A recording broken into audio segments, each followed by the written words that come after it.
মা Kamakhya electric and lighting এর তরফ থেকে আবার এসেছি।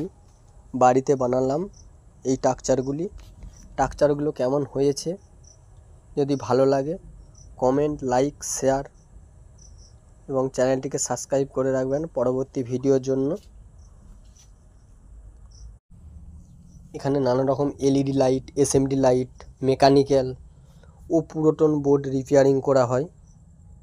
কারো যদি প্রয়োজন হয় তাহলে এই নাম্বারে যোগাযোগ করতে পারেন। আমি বাড়িতে বসে এই কাজগুলি করে দিই। এটি পুরো এসএমডির কাজ করা হয়েছে, কোনো স্ট্রিপ লাইট, লিওন বা অন্য কোনো লাইটের কাজ করা হয়নি, কারণ এসএমডি লাইটেরই কাজ করা হয়েছে। সব কেএনই লাইটের কাজ করা হয়েছে কোপারের পুরো। দেখুন, ভালো লাগলে লাইক করবেন, কমেন্ট করবেন ও শেয়ার করবেন।